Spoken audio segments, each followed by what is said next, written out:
أولا أنا أهنئ الشعب المغربي لإنجاز أولاده وأولادنا جميعا بهذا الذي صنعوه، وأي فرح أو سرور يدخل وتفتر ابتسامة أهل المغرب وأي إنسان على هذه الأرض بابتسامة رضا وسعادة وإدخال السعادة على البيوت. حقيقة نهنئ الشعب المغربي كله كبيرا وصغيرا، رجالا ونساء، وهم يعلمون أنني كم أحبهم وهم يحبونني في الله الحمد لله. لو أن فريقا صناعيا او زراعيا او تكنولوجيا في اي بلد عربي مسلم يجد اداره حازمه واداره فاهمه، ويجد هذا الاخلاص ويجد هذا التوجه ويجد هذا الانتماء، كنا نفس القضيه ما صنعه المنتخب المغربي يستطيع ان يفعله المنتخب الزراعي والمنتخب الصناعي والمنتخب القيمي والمنتخب التعليمي في الجامعات. اذا طبعا يعني انبهر العالم كله بمونديال قطر 2022 كأس العالم، وإن لم يكن لي نصيب طبعا في يعني ليس هناك صلة قوية بيني وبين كرة القدم وما فيها، لكن العالم كله قد التفت والتفت واجتمعت أنظار العالم كله بالمليارات حول هذه الساحرة المستديرة على أرض قطر. الحقيقة بارك الله في ولدنا عمار لخص لي بعض من المشاهد القيمية التي حدثت والسلوكية التي حدثت في هذه المباريات أو هذا اللقاء العالمي أو التجمع العالمي على هذا الأمر. يعلم أن هذه المشاهد بالذات الإنسانية تشدني. وحقيقة هو معروف طبعا، الحقيقة رأيت الشعوب العربية والإسلامية كلها تقريبا، ولكن من أنقى ما رأيت ومن أخلص ما رأيت في الشعب المغربي الشقيق هو بر الأبناء بأمهاتهم. حقيقة بر الأم يعني شيء عندهم، هذا أكبره الحقيقة. يعني حقيقة لفت نظري هو تقبيل أمير قطر يد والدي أمام هذه المليارات. هذا دليل على عظمة الإسلام في أن مهما يكن الإنسان كبيرا أو حاكما أو أميرا أو ملكا، فإنما بر الوالد يعني شيء يلفت الأنظار للجميع. فهذه نظرة قد نراها نحن طبيعية في عالمنا العربي والإسلام، فكلنا نقبل أيدي آبائنا وأمهاتنا، أمر طبيعي. لكن أن يرى العالم هذا أضم إليه أيضا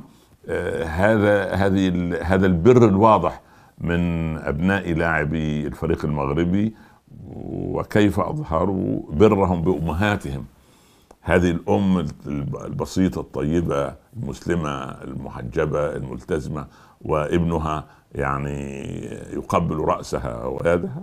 وحقيقة هو معروف طبعا، الحقيقة رأيت الشعوب العربية والإسلامية كلها تقريبا، ولكن من أنقى ما رأيت ومن أخلص ما رأيت في الشعب المغربي الشقيق هو بر الأبناء بأمهاتهم. حقيقة بر الأم يعني شيء عندهم، هذا أكبره الحقيقة. يعني الأمر الثالث وهو أن يسمع أو تسمع هذه الجماهير بالآلاف المؤلفة وبالملايين الأذان في وقته بصوت جميل، وأن يجدوا سمتا إسلاميا في الطريق العام، وأن يفرض صاحب الأرض وصاحب الضيافة يعني قيمه على الآتين، فيلفظ كل ما يلفظه المسلم والعربي من سلوكيات أصبحت كأنما هي عادة عالمية في كذا وكذا وكذا. لكن حقيقة يعني ظهور المبادئ وإظهار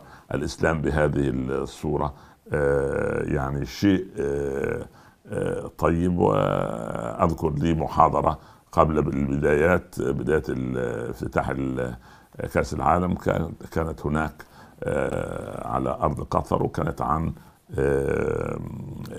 يعني القيم الإسلامية والخلق الإسلامي والسمت الإسلامي.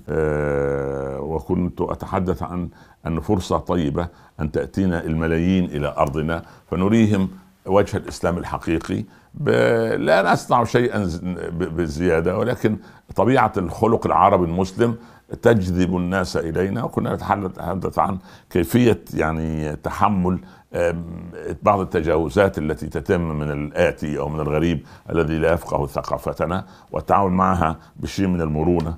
وحقيقة هذا ما قد كان يعني منهم، ربنا يبارك فيهم، لم يقصر فيهم أحد الحمد لله رب العالمين. وعندما كنت أتناقش أو أسمع وأسمع ما وجدت إلا كأننا فريق واحد الحمد لله. إذا كان يعني كما خبرت من عمار أن الفريق المغربي حقق يعني انتصارات متوالية، أقول لو أن فريقا صناعيا أو زراعيا أو تكنولوجيا في أي بلد عربي مسلم يجد إدارة حازمة وإدارة فاهمة، ويجد هذا الإخلاص، ويجد هذا التوجه، ويجد هذا الانتماء، كنا نفس القضية ما صنعه المنتخب المغربي يستطيع أن يفعله المنتخب الزراعي والمنتخب الصناعي والمنتخب القيمي والمنتخب التعليمي في الجامعات.